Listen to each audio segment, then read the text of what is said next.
ئەمڕۆ زانکۆی گەشەپێدانی مرۆیی پێنجەمین خولی دەرچوانی لە ڕۆڕسمێکی شایستەدا بەڕێ کرد بۆ دەرچوونی زیاتر لە نزیکەی 670 خوێندکار کە توانیان لە بەشەکانی ژمێریاری دارایی و بانک و کارگەڕی کار و زمانی ئینگلیزی و یاسا و ڕامیاری و زمانی عەرەبی هەموو ئەمانە پلەی دەرچوونیان وەرگرت و ئەمڕۆ بڕوانامەیان وەرگرت.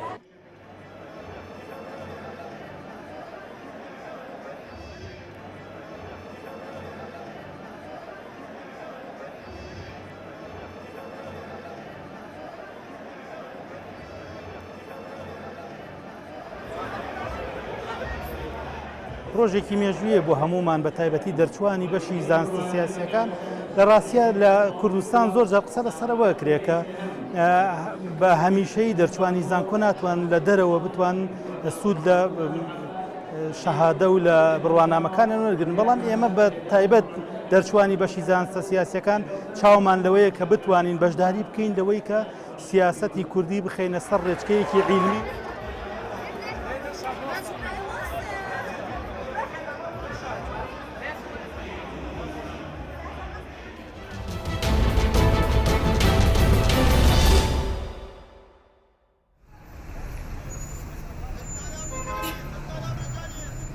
تعالي جاي بلاش رخيص رخيص وبلاش.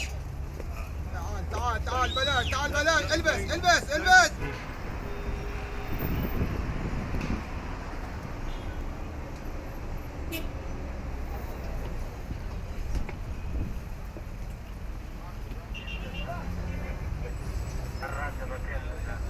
ئێمە بەیانیان زوو لە ماڵ شەوان برین، حازریانەکەین زووتیانەکەین، تاگ و خراپ و چاک و خراپیانەکەین، ئەیان شوێن و خالبیانەکەین، بەیانیان زوو دەوار سەعات هەشت و نیوێنینە سەر ئارەبانە لێرشێنی. ئەوگەڵمان ڕشانجا هەرێشت و بەسەری هەیە بە 5,000 هەیە بە 10,000 هەیە بە 2,000 حەزب ماڵەکەت.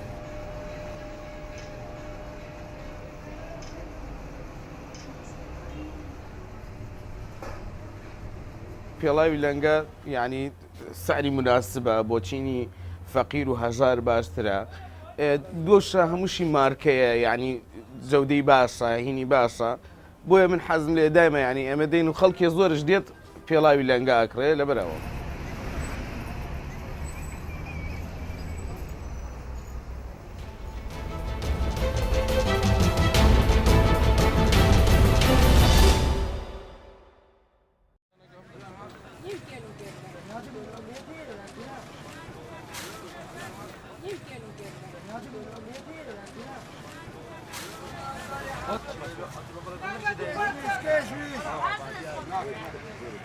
كيش درجك؟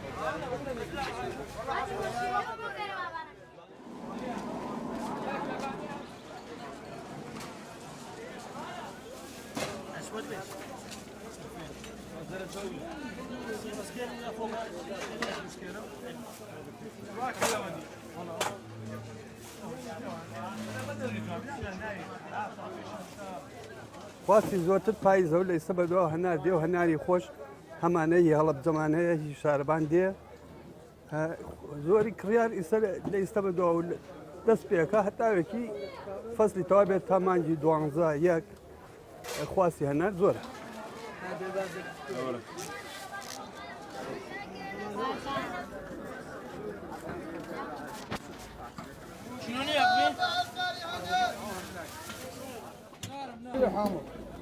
حلو عجي حلو كيلو ونص جان بخۆ خەڵکی سلێمانیم لە هەولێر دانیشم ئەمە ژەناری هەڵەبجەیە ئیفرۆشین کە پاییزە کاتی واراتی هەنارەیە هەنا لەخوا بەزیابێ واراتی هەیە و باشە فرۆشرێت و ئەگەڵێکی هەنارێکی جوانە وەرە حیاتە حیات بە قوربانێ